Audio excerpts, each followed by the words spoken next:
morning, Grace Point. Welcome to our online gathering. We're so glad to have you here today.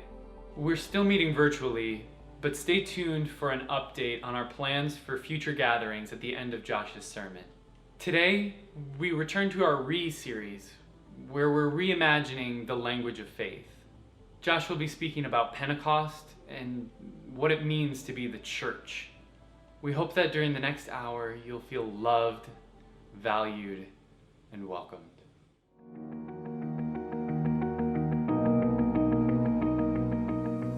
Welcome to Grace Point. We are a progressive Christian church, loving our community by gathering in our homes. Even as we practice social distancing, we're asking big questions about what it means to be human, what it means to love our neighbors, and what it means to follow Christ. We're cultivating a safe virtual space to deconstruct or reconstruct, to question and to grow. We are welcoming, affirming, and fully inclusive. Because who you are and who you love are celebrated here. While we may be physically apart from one another, we believe we're never truly alone. You are never alone. We're together in this. We're together in this. So even though we can't give you a hug just yet, we want you to know that you are beloved, you are included, and you are affirmed. Welcome to Grace Point. Welcome to Grace Point. Welcome home. welcome home. Welcome home.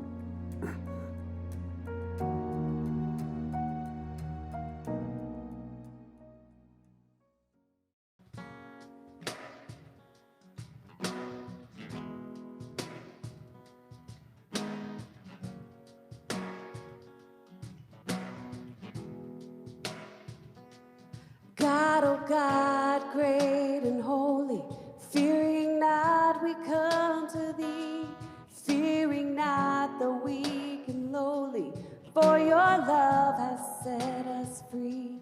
And by the blue sky bending over, by the green earth's flowery home, teach us, Lord, the angel chorus, you are love and love alone.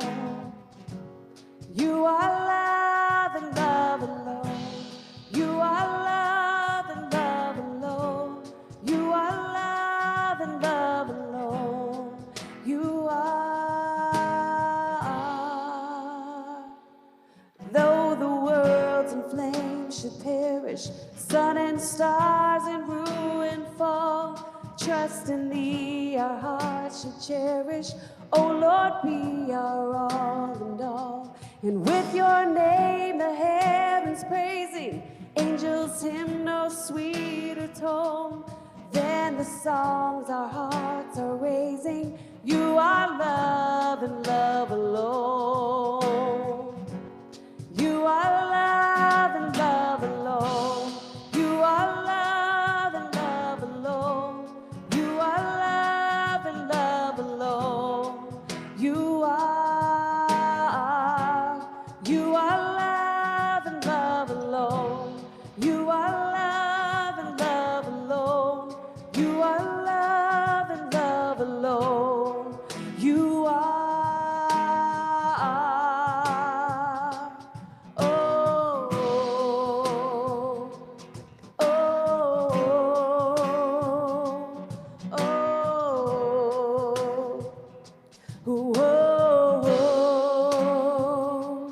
oh,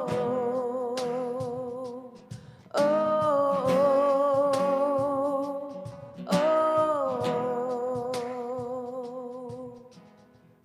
How perfectly our hearts are made for love. Oh, how perfectly our hearts are made for love.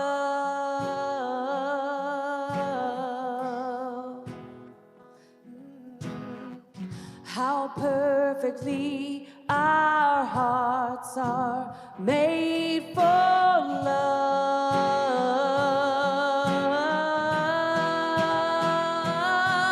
love. You are love and love alone. You are love and love alone. You are love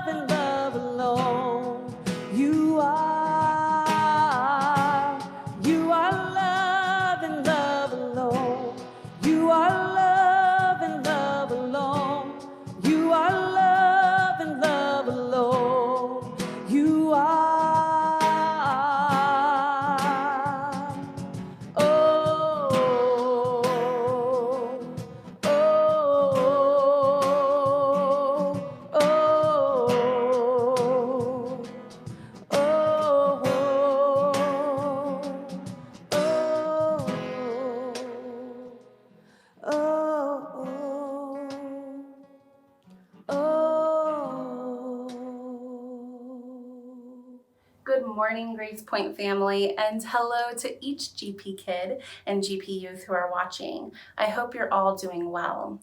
Every weekend, we host Zoom Hangouts for our GP kids and GP youth.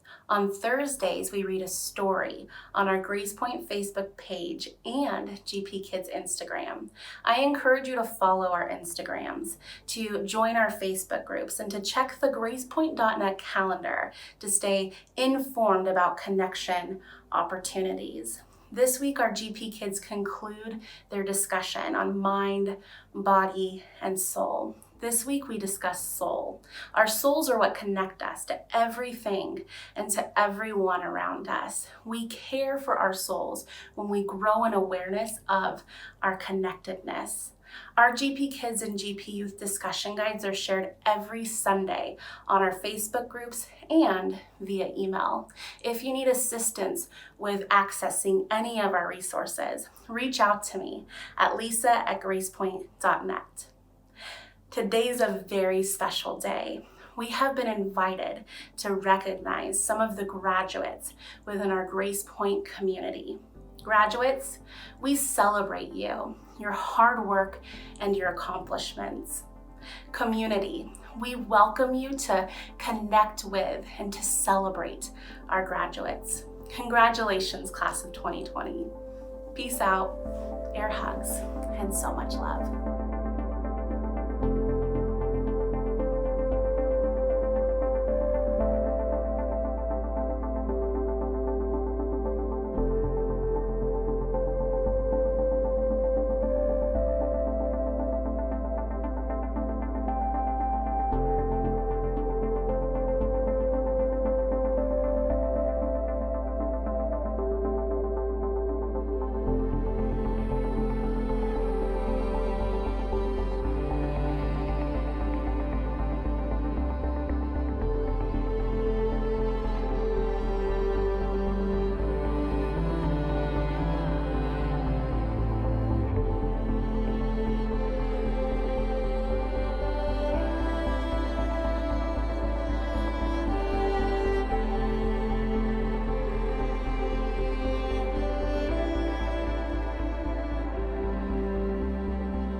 Even though we weren't able to be together today, I think it's so special to be able to celebrate big wins and achievements that happen in our community. It fuels us, it gives us life, and it makes us feel connected even though we're so far apart. I've got a few announcements for you today. Every week at 2 o'clock, Josh will be on Facebook Live doing a Tuesdays at 2. It's a place for conversation and connection, to ask questions that maybe you otherwise wouldn't have the opportunity to ask. And Reconstruct is still happening every Wednesday at 6:30 p.m. It's a place where you can more engage in conversation. It's two-sided. You're able to bounce ideas off of each other. You're able to engage in the depth of conversation that comes when you're able to discover together. So we hope you can join us and find your way to fit into this community and engage as often and as wholeheartedly as you can. On Sunday evening, June 14th, we'll be hosting an online communion. So be on the lookout for more information. We'll be communicating via email and social media. Our next virtual Books and Brews will be on June 23rd. We'll be discussing the book Native by Caitlin Curtis, who I had the opportunity to chat with and really be able to ask some amazing questions. She's such a great person, and I think it's going to be really great to dig into what her book is really about and her experience as a Native American woman living in Christian culture. Finally, be sure to join us before and after every Sunday service on YouTube to be able to engage in some community time. We all like to hang out before and chat and say hello, give each other a look into what our mornings look like now, what our days look like now, and then connect afterwards so that we can talk about the sermon and try to deconstruct some of the things that we've heard and break down things in a more conversational way. We are so grateful for the way that you guys have continued to pour into us financially to support the things that we're doing. I think it's important. I think it's something that's hard to find. It's something that a lot of people are seeking.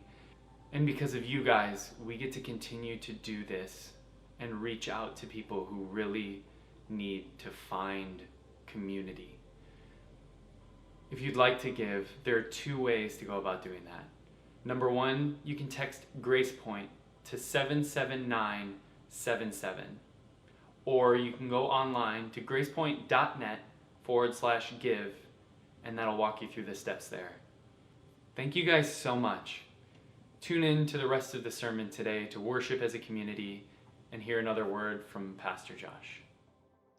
Good morning, Grace Point. We're so glad you're here with us today. And unfortunately, we are gathering once again in the aftermath of a tragedy. Over the last several weeks, we've been intentional about saying the names Ahmaud Arbery and Breonna Taylor. We've been intentional as a community to affirm that Black Lives Matter. And now, unfortunately, the name George Floyd has been added to that list. I've looked all week long. I've been looking for language. I've been looking for words that I could put onto the emotion, the anger, the sadness, the fear.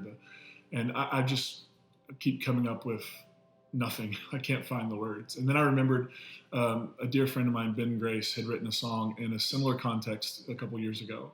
And so I asked Ben to share that with us this week, to share a little bit about where the song came from and then to share the song with us. So Ben, take it away. Hey Grace Point, I'm Ben Grace, and it's an honor to be with you this morning. I wrote this song in July of 2016. It was the week that Philando Castile and Alton Sterling were shot at the hands of police.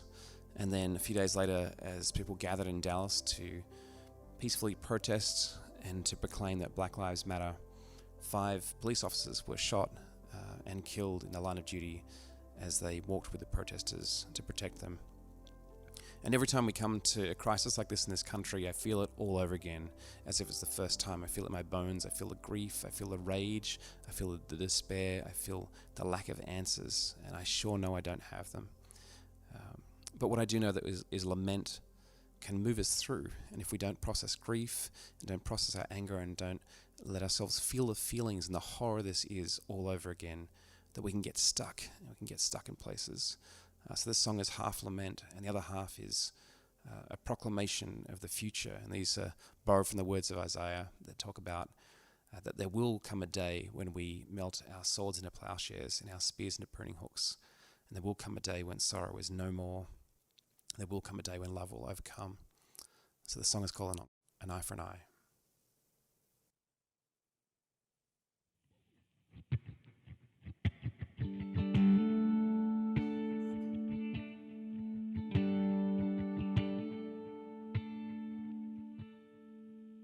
All the newsreels flow with the blood of all our young men, and the videos show black bodies falling again. All the flags fly at half-mast as the horrors are broadcast from Baghdad to Baton Rouge, and we struggle to weep 'cause we ain't even shocked by the news. We'll beat our swords into plowshares, melt down all the guns, we'll disarm the whole world. But until that day comes, I'll keep on dreaming of a world without war. 'Cause a tooth for a tooth and an eye for an eye leaves the whole world blind. It's not worth fighting for.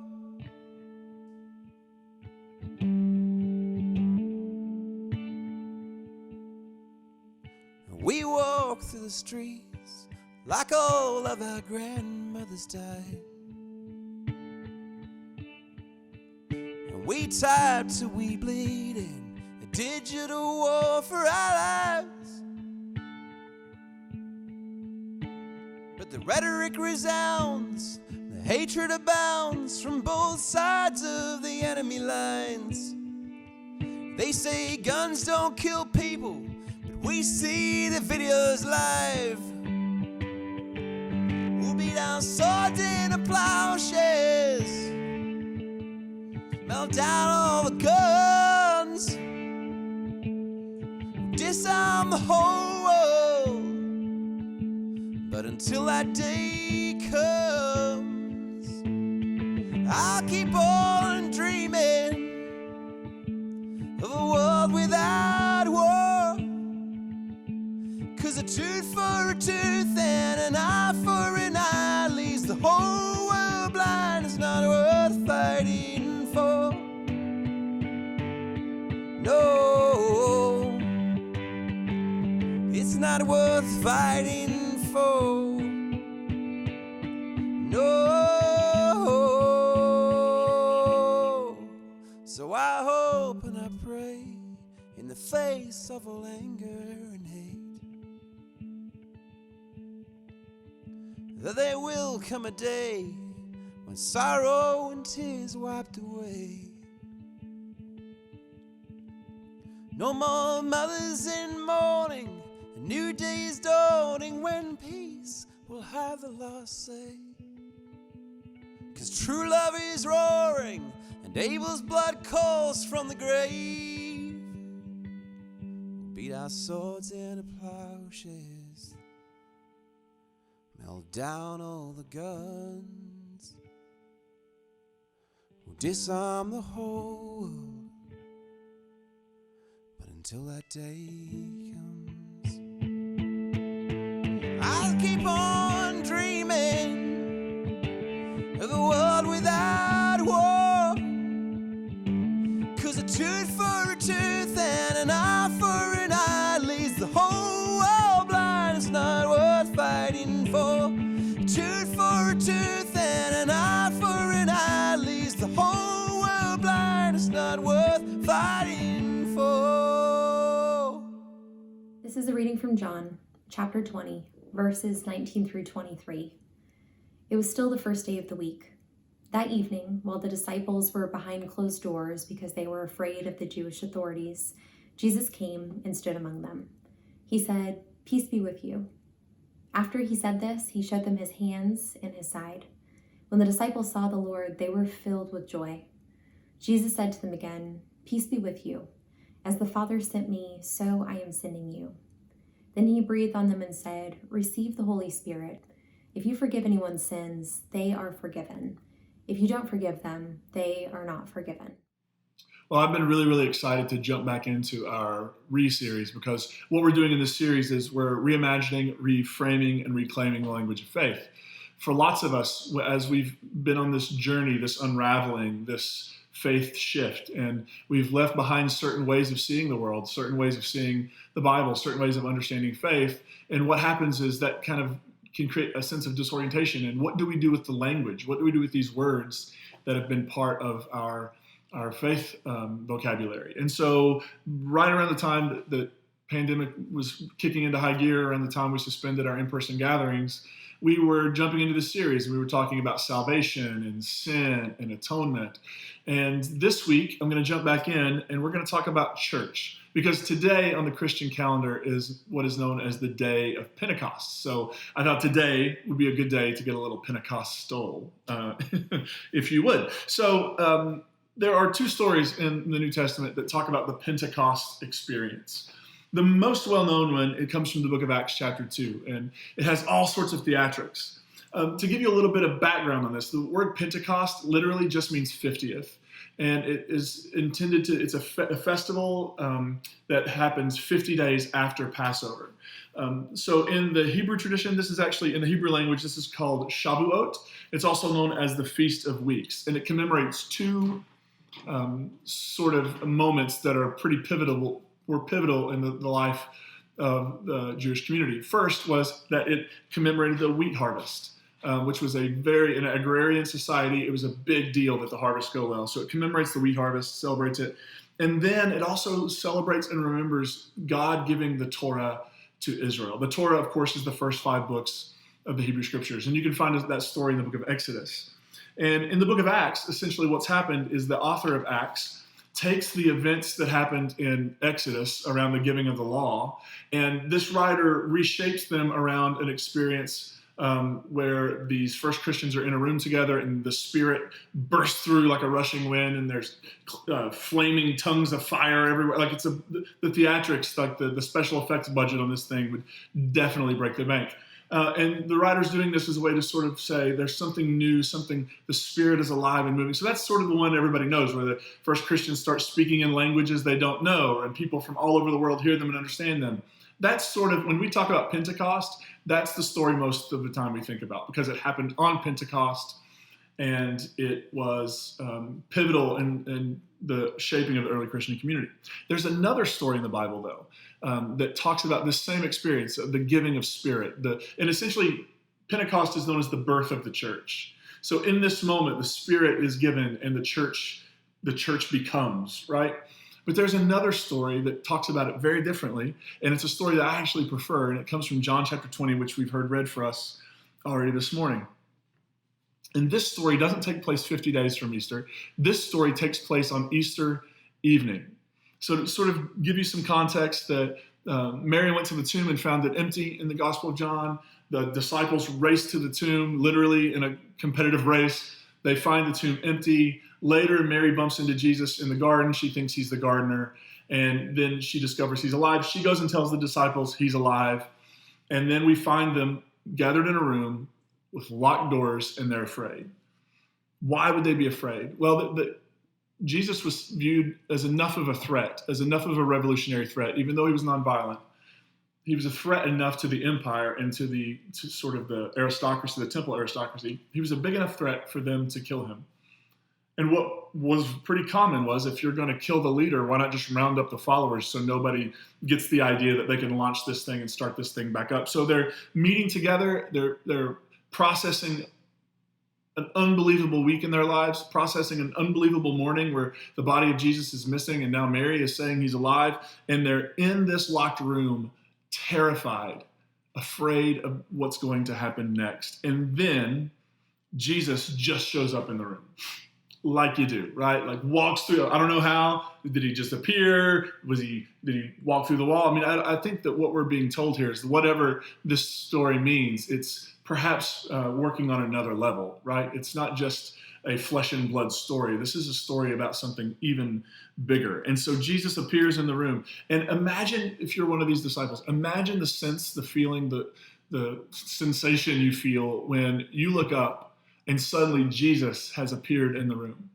The last time you had anything to do with Jesus was when he was betrayed by one of your own, and then was abandoned by everybody else. I mean, that's the story, right? Jesus is betrayed and Jesus is abandoned.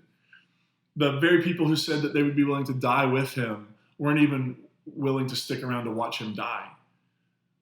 And if you were them, I mean, just imagine, what would it be like? Now he's here. You abandoned him. You made grand promises and big, bold statements, and you didn't fulfill them. And now here he is, and he's alive. What's going to happen to you? I mean, don't you think there's probably, for these disciples, there's a little bit of, I mean, they already have grief, right? They've lost their friend, their teacher, their leader, and they had bailed on him at the most critical moment. I wonder if they were afraid of what Jesus was going to do. Like, he's back. I mean, it almost sounds like a B-rate action movie, right? It's the sequel. Like, he's back and everybody's going to pay, right? So would Jesus be angry? Would he do to them what they'd done to him, essentially abandon them? Would he want them to feel as alone and forgotten as he had felt? And that's not what happens at all. Jesus appears in the room, and he's not a source of guilt, a source of shame, or a source of anger. He enters the room and he immediately says, "Peace be with you." Actually, in this story, this short story, Jesus speaks peace to these disciples twice. Peace be with you. This word in the New Testament would have been written in Greek, but the concept would have been from the Hebrew Scriptures. And the word peace in the Hebrew Bible is shalom, in the Hebrew language, shalom. And we hear this word used quite a bit, but it often gets translated as meaning peace, right? Like, and when we think of peace, we think of a cessation of a conflict. We think of something that was maybe going on and now that we've sort of walked away from it. But that's not what peace means in the Hebrew scriptures. In the Hebrew Bible, in the Hebrew language, the word peace, shalom, actually means wholeness. It means harmony. It means completeness. Everything being in right relationship with everything else. When Jesus comes in and speaks peace, he is essentially speaking those realities into the lives of these disciples. He's essentially saying, yes, you abandoned me, but peace be with you. Yeah. You didn't live up to the hype, and that's okay. Peace be with you. Don't keep carrying around the shame, the guilt, the fear, the worry. Those aren't yours to carry. Peace be with you. It's like saying wholeness be with you. Harmony, balance, may completeness be with you. May you know that even though there were these things that happened, you're not lacking anything. You're not, God has not changed God's mind about you. Jesus has not changed Jesus' mind about you. Peace be with you. And this is actually a callback to something Jesus said to them before his betrayal, abandonment, and execution. In John 14, he said this, prior to everything unraveling. He said, peace I leave with you. My peace I give you. I give to you not as the world gives. Don't be troubled or afraid. And so this is a callback. When Jesus enters the room and says, peace be with you, it's this, remember, I gave you my peace. And I don't give it as the world gives it. You don't have to be afraid. You don't have to be troubled. Peace be with you. Now, when Jesus says world there, he's not talking about creation. He's not talking about the world we live in. He's talking about world as in systems and structures of domination and oppression, i.e., he's talking about empire. Empire gives a certain kind of peace. The Roman historian Tacitus described the Roman Empire like this. They make a desert and call it peace, right? When they think of peace, it's about whoever can hit the hardest, whoever has the biggest gun, whoever has the biggest weapon wins. And the way you get peace is you decimate your opponent.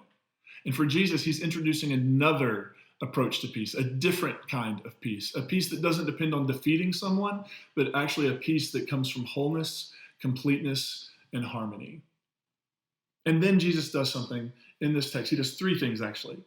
He talks about three things, does three things that I think have, for me, have come to shape what I think the church is and what I think the church's opportunity and what the church's job is in the world. So Jesus, he sends them, and we'll talk about each of these. He breathes on them, and then he says something interesting about forgiveness.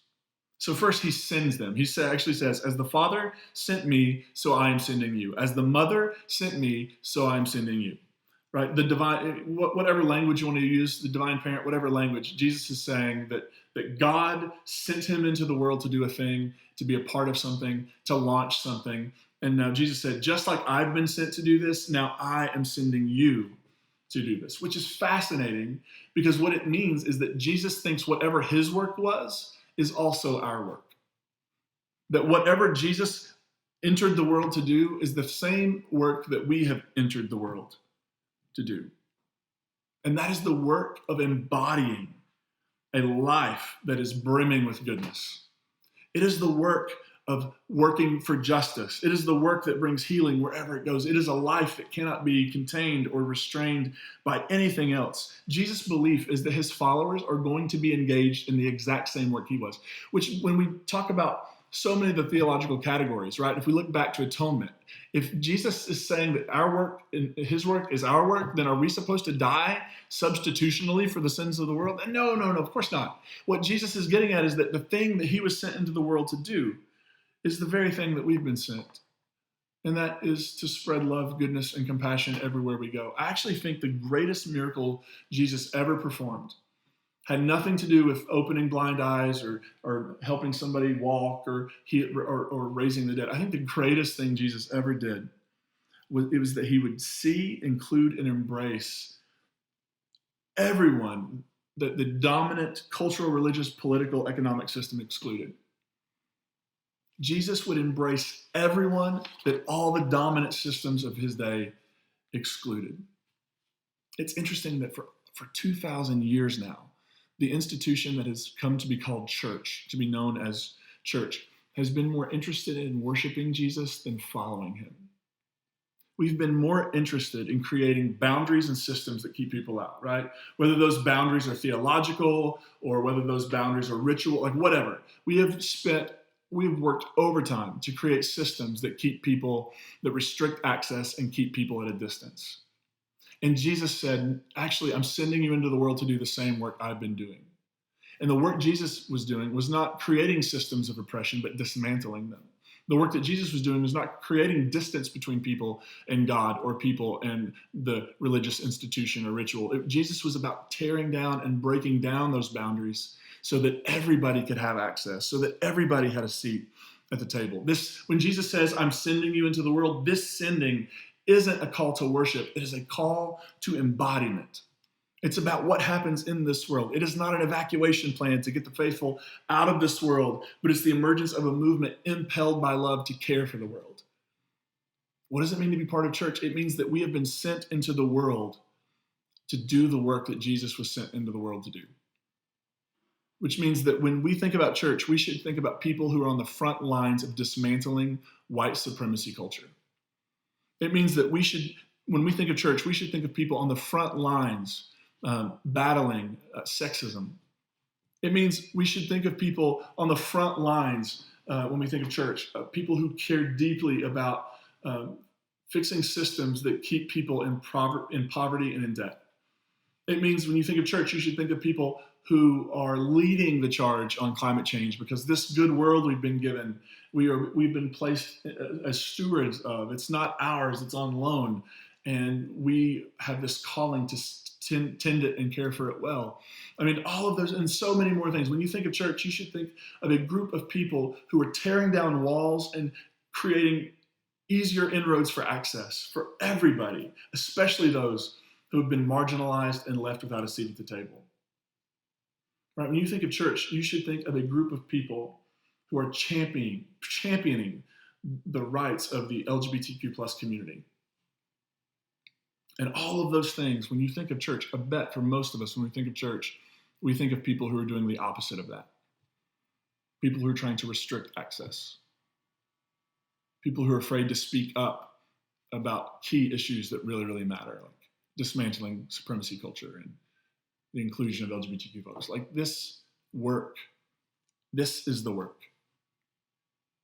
And it's possible that you can sit in a church all day long and just sing and worship and whatever, and you can actually still be so far from the work. Because Jesus did not call us to worship him. He called us to continue his work. He called us to follow. He called us to embodiment. And yeah, it's great. Getting together and singing songs is great, but we can't allow whatever that happens in a gathering like this. This is not sort of the work. This is preparing for the work. And we're being sent into the world, wherever we find ourselves, however we find ourselves. We're being sent into the world, and that's the work. The way we engage and move in the world. And so we gather together on a weekly basis to sort of be energized, equipped, and launched into the world to do this good and meaningful work. Second, Jesus talks about breath, or he actually breathes on them. He breathes on the disciples and he says to them, receive the Holy Spirit. Now, the book of Acts has a lot of theatrics, but around Pentecost, there's a rushing wind and fire and languages, but there's something about this intimate moment that I love in John's telling of the story. It's not big and public. It's in the private quiet of a locked room. There's some disciples who feel like they've just completely dropped the ball. People who feel like they have been, perhaps they've failed irredeemably.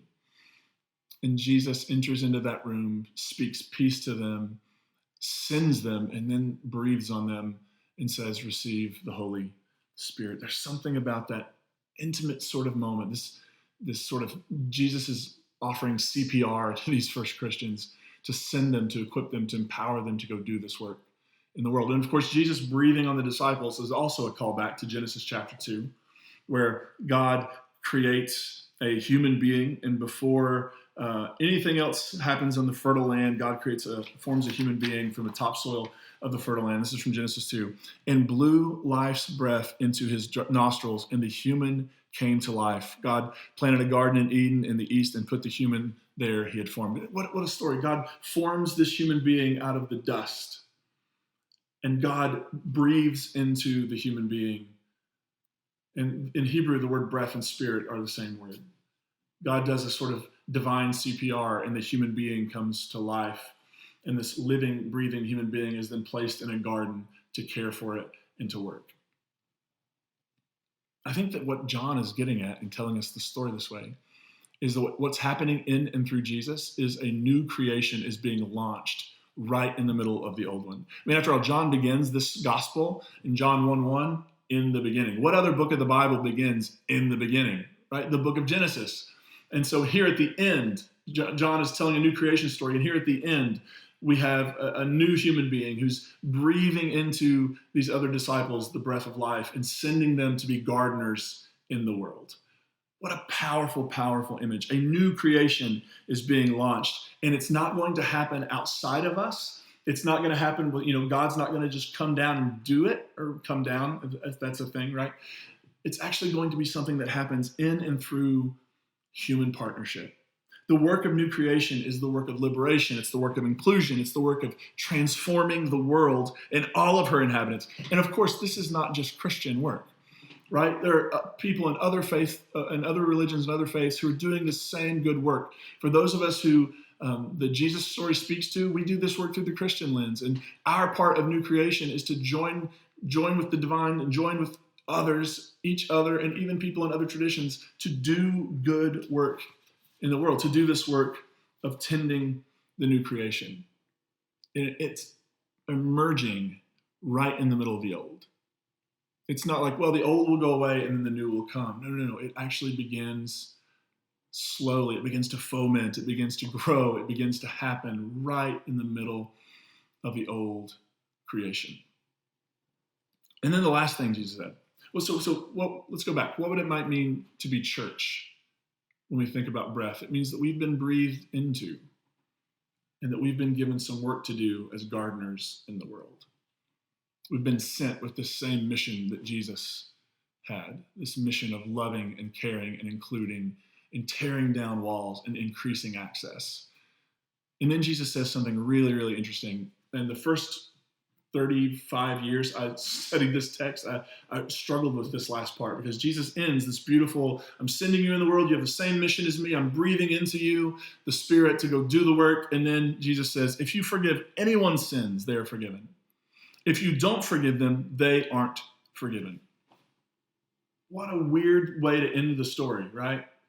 This beautiful sending and filled with the breath of the Spirit. And then Jesus is like, hey, by the way, if you forgive somebody, they're forgiven. If you don't forgive somebody, they're not forgiven. Which raises the question, who should we not forgive? Who should we withhold forgiveness from? And the more I've studied it and the more I've wrestled with this text, the more I think that's the point. Maybe this is simply a reminder for us that as we go and do our work, that in so many ways we will become synonymous with God. In so many ways, people will listen to us and they will look at us and they will assume that we are speaking for God. It happens all the time, right? There are so many people who've been wounded by church because they think bullhorn guy with his big tacky sign, they think that he speaks for God. All right, there have been so many people wounded and so many people turned off by the Christian tradition because they see the hypocrisy of certain national leaders who now have flip-flopped on their morals and their values because it's given them access to power. And they'll think, that's what it means to be Christian. I don't want anything to do with that. That's what it means to have some sort of belief in God. I don't want anything to do with that. And maybe what Jesus is saying here is, don't forget that when you enter the world, people are going to assume that you somehow speak for God in some way, that you embody presence. And what people will do is they'll believe you. Ultimately, they'll believe you. I think Jesus is saying here, make sure that nobody gets excluded. Make sure that nobody gets not forgiven. Make sure that you give nobody the reason, you give no one a reason to experience pain because of religious exclusion. Now, what would it look like if we entered the world knowing that there are going to be people who encounter us and they're going to think we speak for God? And if that's the case, let's make sure we're speaking a good word. Let's make sure we're speaking compassionately. Let's make sure we're engaging with love. Let's make sure that we are tearing down barriers and obstacles. Let's make sure we are dismantling systems of oppression. Let's make sure we're doing the work that Jesus was given to do, so that if by chance they do think we're speaking for God, that they're hearing something good and beautiful and true, something that can be liberating and not something restraining. I love this quote from John Shelby Spong about this text. He says, "That is what resurrection means for John. And it is not something that occurred just in the life of Jesus. It occurs, or it can occur, in each of us. The Christian life is not about believing creeds and being obedient to divine rules. It is about living, loving, and being." Think about that. The Christian faith, Christian life is not about believing creeds and being obedient to divine rules. It's about living, loving, and being. I think we could almost say it like this. We have been taught so long that to be a person of faith means you believe certain things. And maybe what the actual point, or maybe actually what it means, is not that you believe certain things, it's how you believe things. You believe them compassionately. You believe them with humility. You hold them with a sort of lightness because you know that you're probably wrong about some things, right? He goes on to say, resurrection comes when we are freed to give our lives away, freed to love beyond the boundaries of our fears, freed not only to be ourselves, but to empower all others to be themselves in the full, rich variety of our multifaceted humanity. Here, prejudice dies. Here, wholeness is tasted. Here, resurrection becomes real. And this resurrection story, which is also a Pentecost story, right? Where these disciples meet Jesus and he gives them mission and he breathes into them. This is resurrection. And resurrection always calls us beyond what we think is possible. And that should be the voice of the church in the world. Continually calling us as human beings, continually inviting us into the space beyond what we thought was possible. Looking at the world right now, there's a lot that seems really impossible. Like even just, let's just focus on our country. Like there's a lot that feels impossible. Like that we could ever find some sort of common ground to be on the same page and work together instead of working against you. That seems pretty impossible. It seems pretty impossible at this moment with all that's happened in the last several weeks that we are making progress in dismantling supremacy structures. And yet resurrection calls us beyond what we think is possible. Resurrection invites us into new ground. It invites us into new creation. It invites us to be gardeners and co-creators in a brand new world. And the problem, I think, is we're resurrection people playing by pre-resurrection rules, and instead we play by resurrection rules. Resurrection rules, anything is possible. Anything can happen if we put ourselves into the good work. Transformation of ourselves, transformation of the world, transformation of our enemies, transformation actually becomes possible. And that's what Pentecost is about. That's what it means to be church. Church isn't just a thing you attend.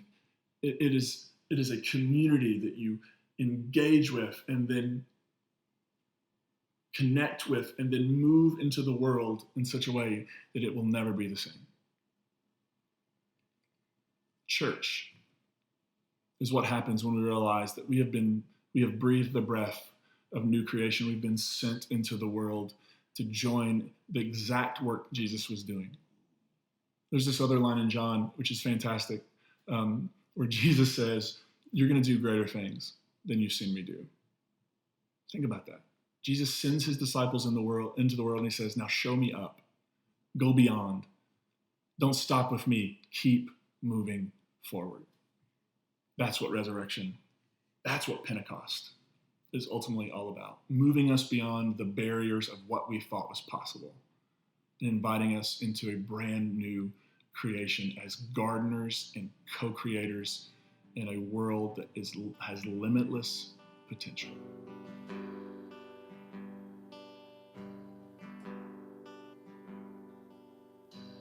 Blessed are the ones who do not bury all the broken pieces of their heart.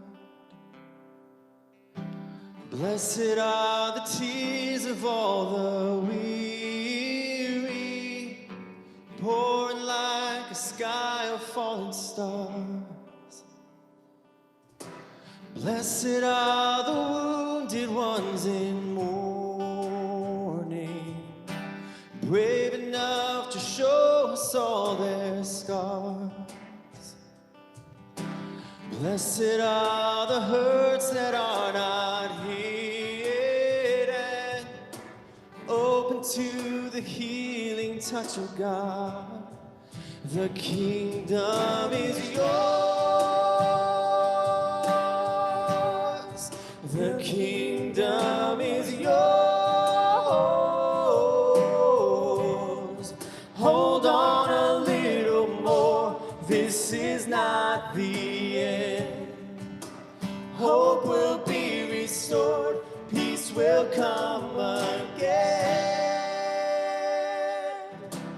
Blessed are the ones who walk in kindness, even in the face of great abuse. Blessed are the deeds that go unnoticed, serving with unguarded gratitude.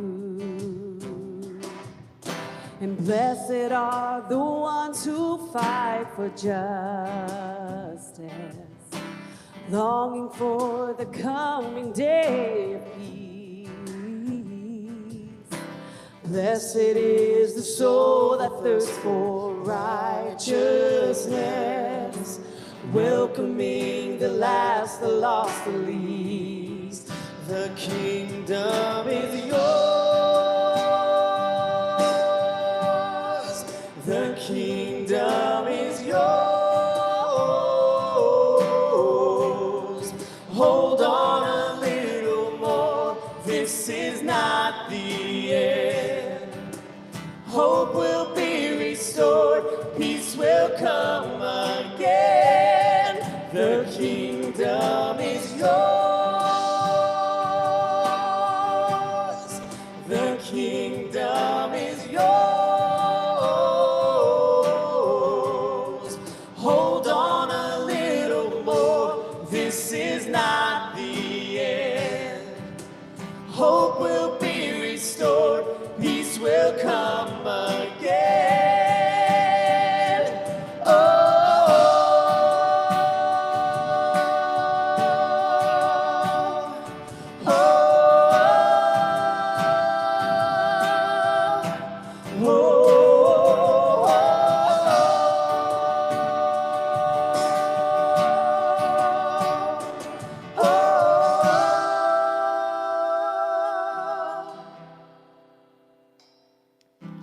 Blessed are the ones who suffer violence, still have strength to love their enemies.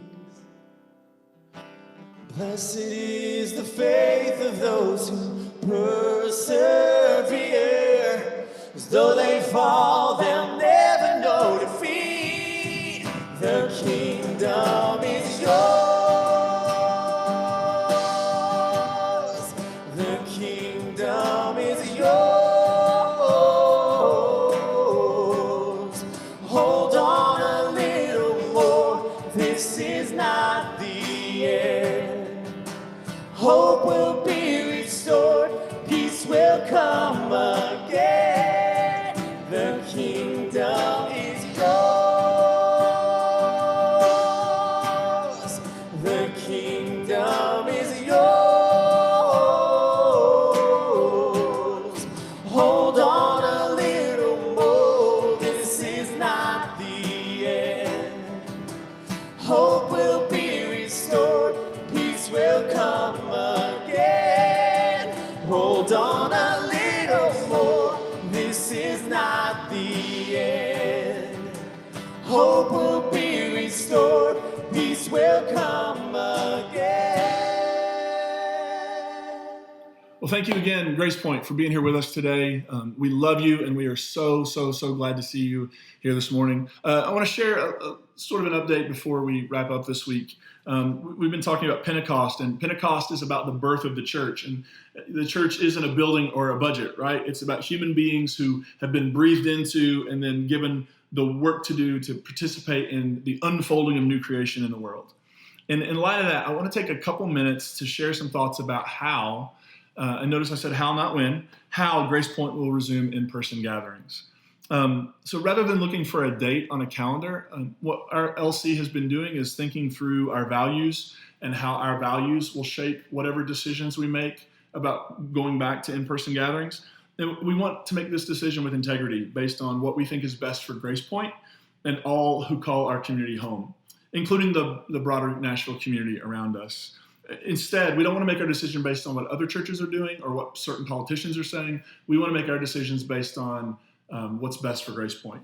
And with that in mind, there are a few things that we have agreed on as leaders that will give shape to that discussion. First, our values for reopening. First, data. We believe that the people who are most informed to provide guidance on public health are doctors and scientists, right? We believe the people who live and breathe this work, who've been studying it, they will be able to give us better data than anybody else. And so our leadership is committed to continually going through data as it comes out, seeing what's going on, seeing how what the experts are recommending in terms of in-person gatherings over X, Y, and Z number of people. So we value data, and that value will play a large role in determining when we go back to in-person gatherings. The second value is inclusivity. We just don't want to pick and choose who can come to church at Grace Point. That violates everything about what our community stands for. So ultimately, until gatherings over 100 people are permitted, we won't be gathering in person. And even then, when we are over the 100-person limit, even then we will be using a cautious, safe, and logical approach to gathering in person, which will probably involve wearing face masks, continued physical distancing, and other potential but temporary changes to best provide you, Grace Point, with the safest environment possible. And finally, and this is something we've been talking about a lot throughout all this, this is the value of loving our neighbor. We know that our decisions will affect people inside and outside of our community. One of the central callings of our faith is to love our neighbor well. This means that we want our actions both within the Grace Point family and in the broader Nashville community to demonstrate love, compassion, and care. Engaging in ways that can bring avoidable harm violate that calling. And so as we think about relaunching our in-person gatherings, we want to do so with that framework, right? Data, inclusivity, and loving our neighbor well. But until that day comes, and we're continually having conversations about this, but until that day comes, we will continue to gather as a community. And you all have taught me so much over these weeks and now months. You've taught me so much about what it means to really engage in community. Because I feel like outside of not being in the same room with you, I feel like our community has grown, both in numbers, but also together. You all have been incredible, the way you show up to our gatherings week after week and engage, and you show up to Reconstruct and engage, and you show up to Books and Brews and you engage. So it has actually broadened my sense of what is possible, and I'm so grateful for you and so grateful that we have a community that has been supportive all along of the steps we've taken to ensure that Grace Point is safe and that the broader Nashville community will be safe based on our actions. So thank you so much, Grace Point. If you have questions, feel free to reach out, josh@gracepoint.net. Grace Point, of course, has an E on the end. You can reach out to our LC. You can find their emails on the website at gracepoint.net as well. Hope you have a great week. Hope to see you at some of our other opportunities this week. Take care. Grace and peace be with you.